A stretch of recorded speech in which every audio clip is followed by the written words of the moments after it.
Sir आज क्या कुछ कार्यक्रम राजगीर के कन्वेंशन हॉल में किया गया है? नहीं, ये कार्यक्रम जो आप सबकी आवाज़ पार्टी, आशा पार्टी का हमारे कार्यकर्ताओं का सम्मेलन था और मुख्य रूप से इसमें हमारा जो यहाँ विधानसभा राजगीर है, नालंदा है, उसके साथी तो थे ही, बिहार के अन्य कोने से भी सब लोग आए थे।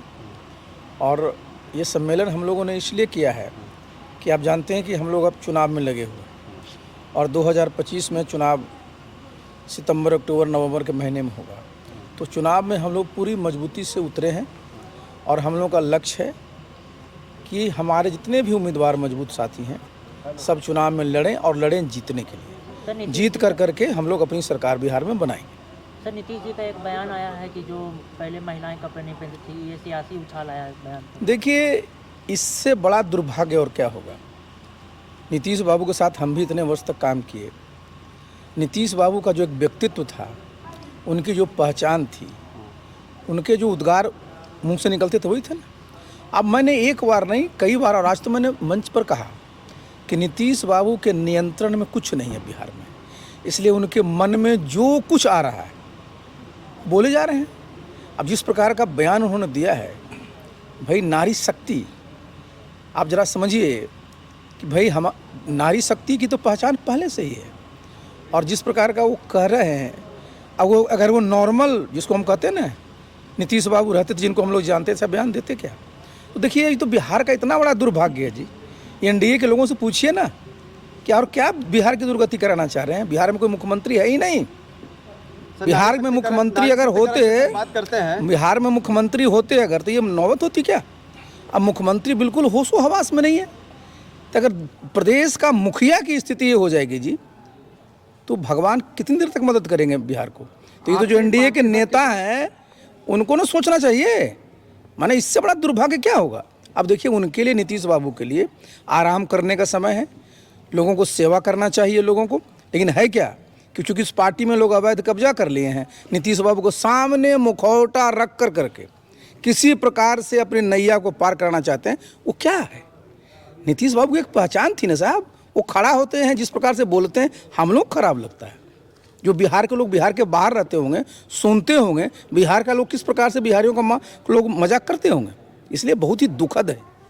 सर शराबबंदी लागू है बिहार में, उसके बावजूद भी जो है प्रशासन जो है शराब को छुपाती है और बेचती है। कल 4 एसआई जो है उनको गिरफ्तार किया गया है सुल्तानगंज में। देखिए, ये एक्चुअली होता क्या है ना कि प्रशासन में और कहीं भी जिद कोई अच्छी चीज़ नहीं होती है। अब नीतीश बाबू के मन में कौन डाल दिया कि शराबबंदी अगर लागू कर दीजिएगा तो आप बिल्कुल गांधी जी के बाद दूसरा आप ही का नाम होगा। देखिए, आप बिहार में जननायक कर्पूरी जी भी बिहार के मुख्यमंत्री रहे, उन्होंने भी शराबबंदी लागू किया था। लेकिन जब उनको पता चला कि भाई खान पान के बारे में अगर कोई कानून आप लाते हैं तो उसको आसानी से लागू नहीं किया सकता है। रिजल्ट क्या है? आज आप जान रहे हैं कि सरकार का 25,000 करोड़ से ज़्यादा का नुकसान है। अवैध शराब धड़ल्ले से बिक रहा है, जिसकी आप चर्चा आप कर रहे हैं। और पूरा का पूरा पुलिस प्रशासन कौन काम में लगा दिया सरकार ने? उनकी दिलचस्पी कहाँ पर है? क्योंकि सरकार भी उनको फोकस में कहाँ रखती है? सिर्फ शराबबंदी को लागू करने के लिए। जितने भी अपराध के मामले वो बढ़ रहे हैं, तो यहाँ तो बिहार में अगर आप देखिएगा पूरी तरह से फेल है। अब देखिए ना, जहाँ जहाँ बिहार में जाइएगा, बोर्ड में क्या क्या लिखा हुआ कि शराबबंदी से बिहार में ये हो गया। पता कर लेना जरा गांव में जाकर के। मैं तो गांव में रहता हूँ। कि शराबबंदी से महिलाओं का वोट सबसे ज़्यादा मिला और महिलाओं का सपोर्ट भी रहा है नीतीश कुमार। देखिए, महिलाओं का वोट शराबबंदी के चलते थोड़े मिला है। नीतीश बाबू का वोट सबसे ज़्यादा कब मिला था? 2010 में शराबबंदी लागू थी क्या? जरा बताइए, 206 सीट जीते थे, लागू थी शराबबंदी क्या? आपकी पार्टी कितने विधानसभा सीटों पर लड़ेगी अब तक का क्या? देखिए, मैंने कहा ना कि हम लोग अपना जितने हमारे कार्यकर्ता साथी हैं सबसे हम लोग का बराबर संवाद चल रहा है। और एक बार नहीं, 2 बार 3-4 बार हम लोगों ने कह दिया कि हमारे पास 164-65 अभी साथी मजबूती से फील्ड में अपना लगे हुए हैं। लेकिन अभी तो चुनाव का शुरू हुआ है। हमारे यहाँ तो जहाँ जहाँ भी हमारे मजबूत साथी आएंगे, देखिए एक बात जान लीजिए, किसी को एक गलत फहमी नहीं होनी चाहिए कि आशा पार्टी कोई नई पार्टी है तो क्या करेगी। हमारे जितने लोग हैं सब अनुभवी लोग हैं। किसी को 20 साल का अनुभव है, किसी को 30 साल। मैं तो आपके सामने हूँ, मेरे सामने जो है सार्वजनिक जीवन का 43 साल का अनुभव है। सरकार चलाने का अनुभव है, पार्टी संगठन चलाने का अनुभव है। तो हमारी पार्टी में मजबूत साथी लोग हैं। और जो अभी चुनाव होगा ना 2025 में, तो एक बार नहीं कई बार कहा है कि हम लोग लड़ेंगे चुनाव जीतने के लिए और बिहार में अपनी सरकार बनाने के लिए। आपका किसी से गठबंधन होगा कि अकेले अपने दम पर लड़ेगी चुनाव? देखिए, मैंने बताया ना कि अभी हम लोग तो अपना काम कर रहे हैं, हम मजबूत हैं। जिनको गठबंधन करना है हमारे पास आएंगे तो हम विचार करेंगे।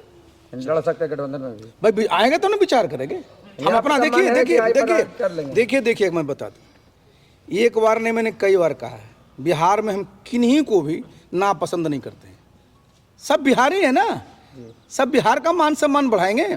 तो अगर हमारे साथ मिलकर करके बिहार की ताकत बढ़ाना चाहते हैं, बिहार में खुशहाली लाना चाहते हैं, तो हमको क्या आपत्ति होगी। आप मुझे आपका शुभ नाम क्या है सर? डीके पाल। अच्छा, आप मुझे ये बताइए आपको आने का मेन रीजन कारण क्या है? आज राजगीर बहुत सब लोग अलग अलग जगह से, अलग अलग प्रखंड से, जिला से, प्रदेश से आए हैं और बहुत लोग भीड़ देख रहे हैं। सब लोग अपना एंजॉय भी कर रहे हैं और प्लस अलग अलग सबका सोच विचार है। आपका उद्देश्य क्या है? मेरा उद्देश्य यही है कि बिहार में भ्रष्टाचार जितनी चरम सीमा पर पहुंच गई है कि जो कि नीतीश कुमार जी से अब संभल नहीं रही है। बिहार जो है भ्रष्टाचारियों का अड्डा बनते जा रहा है और दिन प्रतिदिन ऐसी कोई भी प्रतियोगी परीक्षा नहीं है जो कि पेपर लीक ना हो। बिहार सरकार जो हमारे नीतीश कुमार जी हैं, पेपर लीक के सरकार बन चुके हैं और इन्हीं के मिली भगत के कारण जो है बीपीएससी जो है भ्रष्टाचारियों का अड्डा होते जा रहा है। और फुली यहाँ पास बीपीएससी में जितने सारे अधिकारी, अध्यक्ष महोदय जितने हैं, सब भ्रष्टाचार और करप्ट हो गए हैं, जो कि जेन्युइन कैंडिडेट को जीते जी दफन कर दे रहे हैं। और जो पैरवी कार से आ रहे हैं वही सब आने की उन लोग का रिजल्ट हो रहा है। आज सेटिंग की सीमा इतनी चरम सीमा पर पहुंच गई है कि आज डीएसपी की पोस्ट, एसडीएम की पोस्ट, ये सब खुलेआम 80 लाख 90 लाख रुपया में बंटवाए जा रहे हैं। कैसे इस चीज को इम्प्रूव कर सकते हैं? इस प्रूफ को करने के लिए आप जो है बीपीएससी बोर्ड में सीबीआई की जांच करवा कर पूछिए, जो कि 70 बीपीएससी का पेपर लीक हुआ है, उसमें हजारों कैंडिडेट्स जो है मर रहे हैं और दर दर की ठोकरें खा रहे हैं। क्या ये बिहार की सरकार है जिसपे युवाओं पे लाठियां चार्ज करती जा रही है? इतनी ठंड भरी रात में उन पे कैनल का बौछार किया जा रहा है, जो कि शांतिपूर्ण स्थल पे अपना धरना दे रहे हैं। क्या अपना हक मांगना कानूनन अपराध है? अगर अपराध होता तो हम लोग को जेल की फांसी दे दीजिए। आज भगत सिंह, चंद्रशेखर आजाद जैसे नौजवान नहीं रहते तो हमारा देश आजाद नहीं होता। और उसी तरह हमारा बिहार जो है अंग्रेजों के जैसे गुलामी से गुजर रहा था देश हमारा भारत, उसी तरह आज बिहार भी गुलामी की ओर झुक रहा है और उसमें अंदर दबोचे जा रहा है। ये अंग्रेजी शासन से भी बहुत खराब सरकार बैठ गई है। यानी आपके कहने का मतलब है कि संविधान के विरुद्ध नीतीश कुमार गलत कर। संविधान के विरुद्ध संवैधानिक पद पर बैठे हुए ये सारे नेताओं और राजनेताओं का ये काम है और अपने अपने एसी में बैठकर ये ट्वीट ट्वीट खेलते हैं। कोई भी चीज, क्या स्टूडेंट पढ़ाई करे या ट्यूटर हैंडल करे? आपने गया में का सेंटर जो है एक दिन पहले नवादा चेंज कर रहे हैं। आखिर क्या रीजन है कि आप जो है गया की नवादा सेंटर को चेंज किया? आपने पटना के बापू शिक्षागार में इतनी सारी सुविधाएं होते हुए भी आपका पूरा कांड हो गया।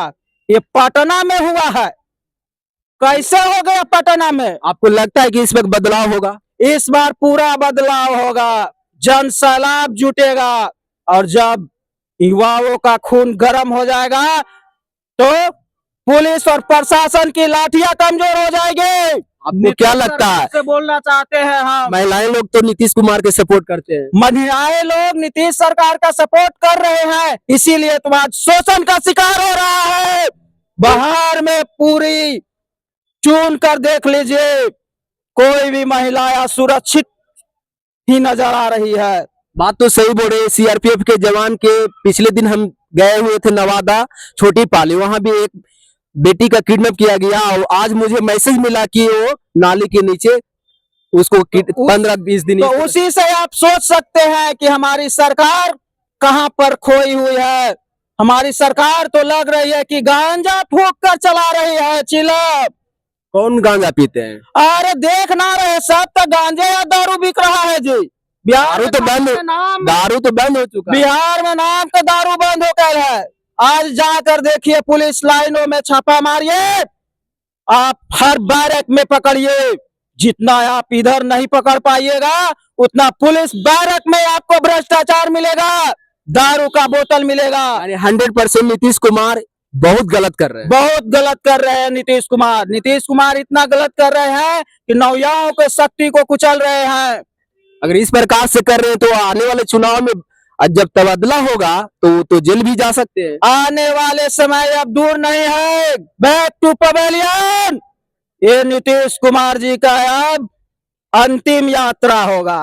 तो सचमुच में इस प्रकार से हम जो बात किए कुछ लोग के से, और सचमुच में बहुत अच्छा रिस्पॉन्स रहा और सब लोग ने अपना अपना विचारधारा रखे और ये तो आशा पार्टी का संगठन हुआ तो कहीं न कहीं बहुत कम समय में 3 महीना के अंदर में इतना जो काफिला भीड़ जो हम देखे हैं, ये जो बिहार राज्य से अलग अलग डिस्ट्रिक्ट से अलग अलग जिला से लोग आए हुए हैं, तो कहीं न कहीं कुछ तो इसके पीछे राज है। तो मैं कहना चाहता हूं कि मेरे प्रियो, आप इस वीडियो को अच्छी तरह से देखिए, लाइक कीजिए, कमेंट कीजिए, आपके हाथ में है।